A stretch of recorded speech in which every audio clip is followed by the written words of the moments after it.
आज की कक्षा में हम आप सभी को आपदा प्रबंधन के बारे में विस्तृत रूप से बताएंगे।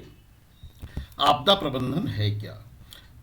जो आपदा आपदा क्या है? आपदा शब्द ही अपने आप में एक बहुत बड़ा शब्द है। आपदा का मतलब होता है कि कोई भी समस्या जो प्रकृति से जनरेटेड है वो आपके सामने आ गई। आपदा का तात्पर्य है प्राकृतिक अथवा मानव रचित किसी भी प्रकार की दुर्घटना। प्राकृतिक या मानव रचित किसी भी प्रकार की दुर्घटना जो अपार दुख और दर्द, इसी शब्द को देखें, अपार दुख दर्द, आपदा। आपदा का सीधा मतलब है प्राकृतिक अथवा मानव रचित वह दुर्घटना जो किसी भी क्षेत्र में अपार दुख और दर्द देती है और जिसे निपटने के लिए स्थानीय संसाधन पर्याप्त नहीं होते, वो आपदा कहलाती है। जैसे बाढ़ है, सुनामी है, भूकंप है, ये सभी आपदा है। अब एनसीसी कैडेट्स जो हमारे हैं, इनके लिए प्राकृतिक आपदा क्या है, प्राकृतिक आपदा क्या है, ये चीज जानकारी होनी चाहिए। तो प्राकृतिक आपदा क्या है? जैसे ज्वालामुखी का विस्फोट हो गया, भूकंप आ गया, बाढ़ आ गई, तो ये सभी हैं प्राकृतिक आपदाएं। इसका प्रबंधन करने के लिए जब इस तरीके की आपदाएं आती हैं तो निश्चित रूप से आर्थिक, मानवीय और पर्यावरण को हमेशा नुकसान होता है, और जब इन्हें नुकसान होता है तब वहाँ पर लोगों को ज़रूरत होती है सेवा की, और वो सेवा हमारे एनसीसी कैडेट करते हैं। ये हमारे एनसीसी कैडेटों का एक दायित्व है कि किस तरीके से सुरक्षा करें। इसी के लिए एक संस्था सिविल डिफेंस भी बनी हुई है। जिस प्रकार से एनसीसी काम कर रही है, एनसीसी से बड़ी तो नहीं कहेंगे, एनसीसी से बहुत छोटी है, लेकिन सिविल डिफेंस काम कर रही है। सिविल डिफेंस क्या है? ये जो है नागरिकों द्वारा नागरिकों की सुरक्षा, नागरिक सुरक्षा विभाग है। नागरिकों द्वारा नागरिक की सुरक्षा, इसको अगर हम दो शब्दों में कहें तो सीधी सी चीज ये है, जब कोई आपदा आ जाती है उसके प्रभाव को कम करने के लिए जो नागरिक हैं, सरकार हैं, स्थानीय निकाय हैं, उनके द्वारा मदद की जाती है। और जो मदद की जाती है वो उस समय सिविल डिफेंस वहाँ पर आगे आती है और वहाँ पर काम करती है।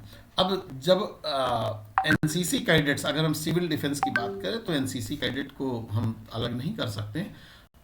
जब कभी कोई आपदा आ जाती है हमारे सामने, तो एनसीसी कैडेट सिविल प्रशासन की मदद कैसे कर सकते, कौन कौन से तरीके हैं जिनसे एनसीसी कैडेट अपने सिविल प्रशासन की मदद कर सकें। तो सबसे पहली चीज़ है, जो लोग वहाँ पर हैं, जो आपदा में फंस गए हैं, उनका सबसे पहले तो मनोबल बढ़ाया जाए। जनता का मनोबल ऊंचा रखने में मदद, कोई भी अफवाह आ रही तो उसको फैलने से रोकना, आंतरिक सुरक्षा फैलने से रोकना कि आंतरिक सुरक्षा में कोई समस्या आ जाए, ये गड़बड़ी नहीं होनी चाहिए। अगर कोई हवाई हमला होने जा रहा है तो हवाई हमले की पूर्व की तैयारी मदद, चूंकि जहाज तो नहीं उड़ा सकते, लेकिन उसके पहले जो तैयारियां होनी है वो तैयारियों में एनसीसी कैडेट मदद कर सकता है। उसके साथ ही नागरिक सुरक्षा के कार्य में मदद कर सकता है, और बिजली, ट्रैफिक सिग्नल, ट्रैफिक कंट्रोल, इन सभी में एनसीसी कैडेट प्राकृतिक आपदा के समय में मदद कर सकता है। अब देखिए, नागरिक सुरक्षा सेवा क्या क्या है। जब ऐसी कोई समस्या आ गई तो कौन कौन सी चीज़ें ऐसी हैं जिनकी आदमी को आपदा के समय आवश्यकता पड़ती है। सबसे पहले हेडक्वार्टर सर्विस।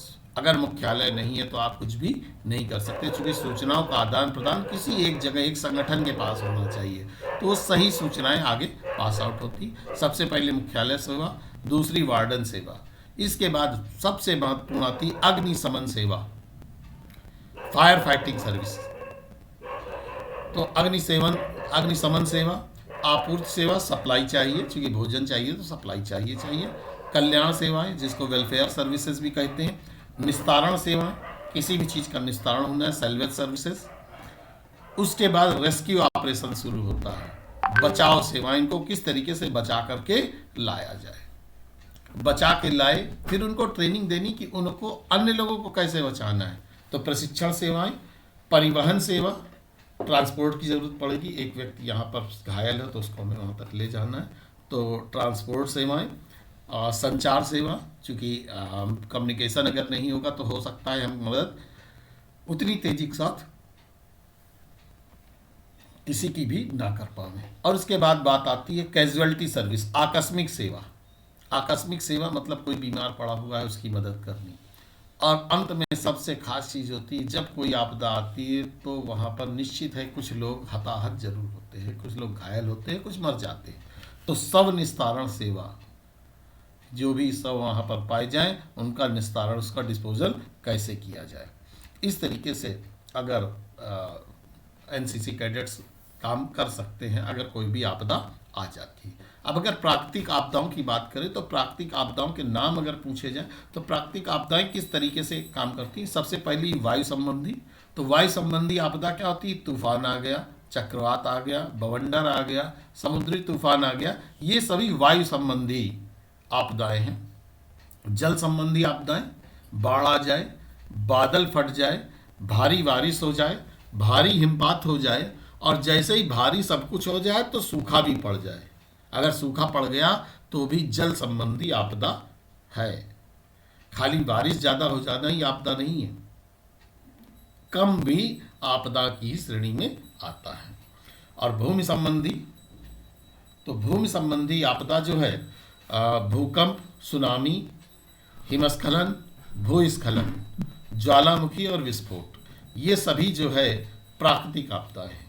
अब अगर हम मानव रचित आपदाओं की बात करें, मानव रचित आपदाएं क्या क्या हैं।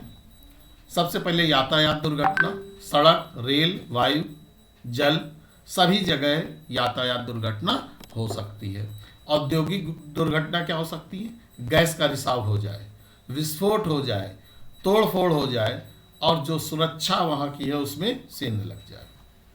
आग लगने की आपदा, मकानों को आग लग जाती है, जंगल को आग लग जाती है, कोयला खानों को आग लग जाती है, रिफाइनरीज को आग लग जाती है, ये सभी क्या मानव रचित हैं। प्रदूषण, भोजन, जल, वायु, शराब, ये सब विषाक्त हो जाते हैं कभी कभी, तो ये भी आपदा ही की श्रेणी में आता है। आतंकवादी गतिविधियाँ, आतंकवादी गतिविधियाँ हम लोग सभी लोग जानते हैं कि आतंकवादी गतिविधियाँ कौन सी हैं, तो बम विस्फोट, गोलीबारी,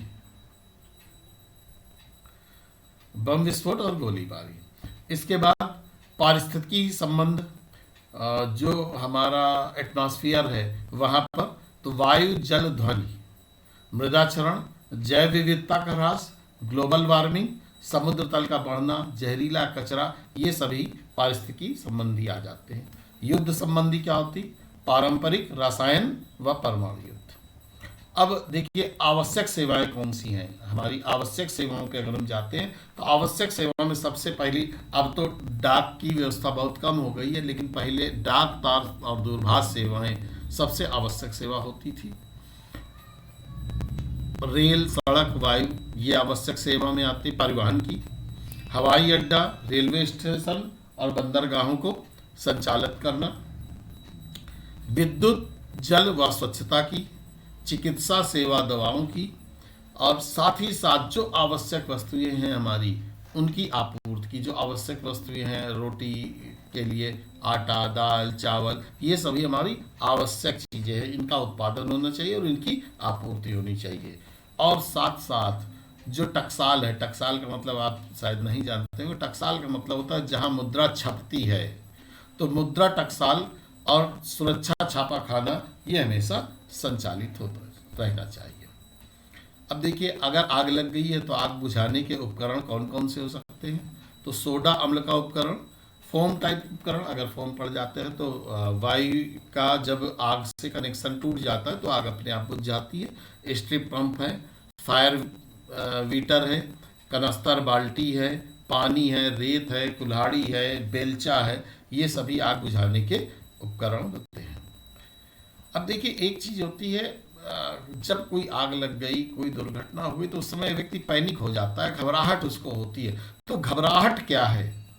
ये भावनात्मक तरीका, जब अंदर से घबराहट होती है तो ये भावनात्मक तरीका है जो बाहरी खतरे और अन्य खतरों के कारण जनता के मन में उत्पन्न होता है। भावनात्मक तरीका जो बाहरी खतरों और अन्य खतरों के कारण जनता के मन में उत्पन्न हो जाता है। तो सबसे पहली चीज जरूरी है कि एक एनसीसी कैडेट होने के नाते हम किसी भी व्यक्ति के मन में जब कोई ऐसी समस्या आए तो उसके मन में घबराहट न उत्पन्न होने दे। यदि घबराहट उत्पन्न हो गई, पैनिक हो गया, तो निश्चित रूप से वहां पर समस्या आनी ही आनी है। अब देखिए, घबराहट फैलने के कारण क्या क्या है। सबसे पहली चीज है, किसी भी प्रकार की अफवाह से बचें। कोई भी सूचना आपको मिल रही है, आप उससे बचें। दूसरी चीज, घबराहट का एक कारण ये भी हो सकता है कि जो बचाव के संसाधन हमें मिल रहे हैं वो कम हो, तो हमें लगे कि हमें दिक्कत हो रही। कल्याण सेवाओं की कमी, जो हमें चाहिए एसेंशियल चीज़ें, वो ना मिल पा रही हैं।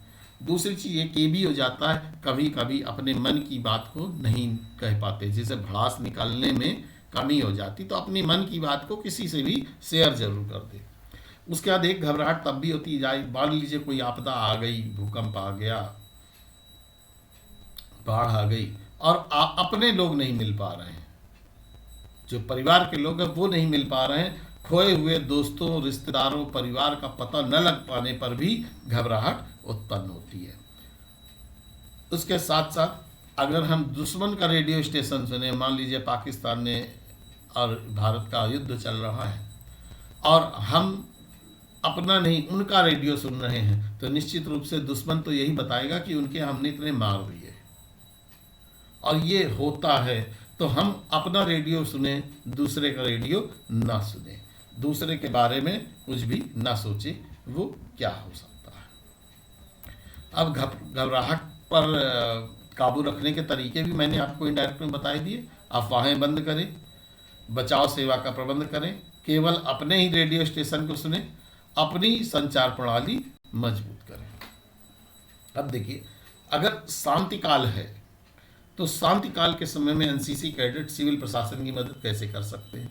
जब शांति काल जैसे इस समय बिल्कुल अच्छा चल रहा है, तो हम क्या करें, प्रौढ़ शिक्षा अभियान चलाएं, लोगों को जागरूक करें, वृक्षारोपण करें, रक्तदान करें, साक्षरता अभियान चलाएं, दहेज निवारण में जन जागृत करें, पल्स पोलियो अभियान, एड्स निवारण अभियान, कुष्ठ निवारण अभियान, या इस समय जैसे कोविड चल रहा है तो कोविड जन जागरूकता अभियान, इस तरीके की चीज़ें, नदी जोड़ो अभियान, ये सभी एनसीसी कैडेट अगर करता है तो शांति काल में सिविल प्रशासन की मदद कर।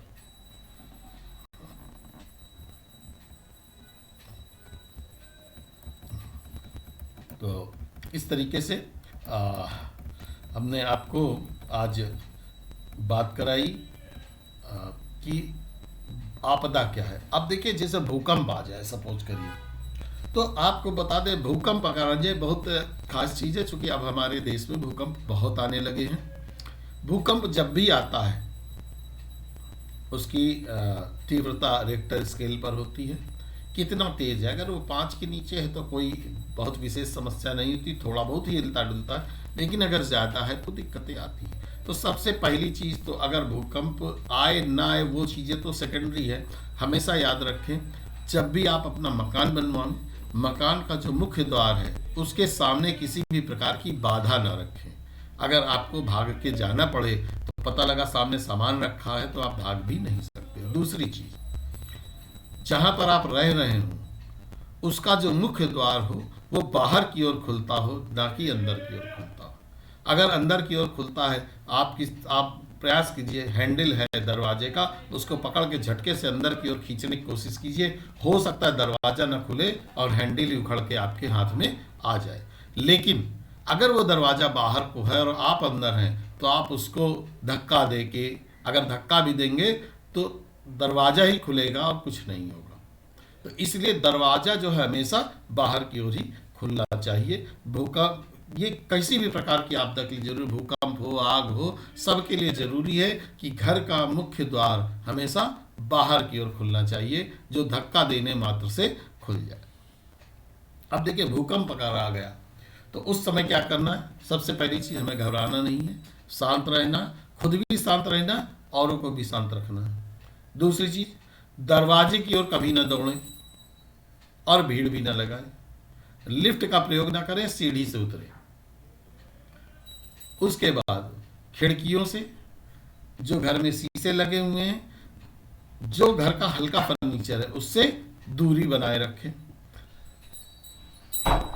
घर में कोई पलंग है, पलंग के नीचे चले जाएं, और या अगर मकान में भी आप रुके हुए हैं तो मकान के किसी कोने में जाकर के सट कर खड़े हो जाएं, क्योंकि कोने में अगर होंगे तो आपको चोट नहीं आएगी। बीच में अगर मान लीजिए मकान भी डैमेज होता है और आप बीच में हैं तो चोट आएगी, लेकिन अगर आप कोने में हैं या किसी पलंग के नीचे शरण लिए हुए हैं तो निश्चित रूप से किसी भी प्रकार की समस्या नहीं आएगी। तो इस तरीके से इसको ध्यान देंगे। अब देखिए, अगर हवाई हमला हमारे यहाँ हो गया कहीं पर भी, तो हवाई हमले की स्थिति में बचने के तरीके क्या क्या होते हैं? हवाई हमले 3 तरीके से बचाए जाते हैं। सबसे पहली चीज, वाहन में अगर कोई हमला हो गया है और आप वाहन में हैं तो सबसे पहले आप अपना वाहन छोड़ दें, आसपास कहीं पर जाकर के खड़े हो जाएं। और एक चीज का ध्यान रखें कि चाबी जो है वाहन में ही लगी रहने दें, जिससे कि यदि आवश्यकता पड़े तो आप खाली सेल्फ लगा करके वहां से भाग सकें और गाड़ी वाहन से थोड़ा सा दूर हो जाए। दूसरी चीज, अगर आप हमले के समय खुले मैदान में हैं तो आप रुमाल को गोल करके मुंह में फंसा लें और पेट के बल लेट जाएं, आपको हवाई हमले का कोई भी नुकसान नहीं होगा। तीसरी चीज, घर जहां पर भी आप हैं तो 8-10 फुट लंबी और 2-4 फुट गहरी जेड आकार की खाई खोद लें और चेतावनी मिले तो उसी में जाकर के छुप जाए, जैसा कि पहले कभी युद्ध में हुआ है। अब तो ऐसी स्थितियां देखने को ही नहीं मिलती।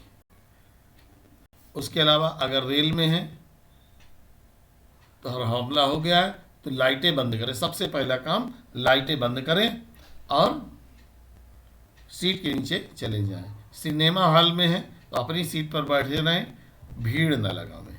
इस तरीके से आप हमले से बच सकते हैं।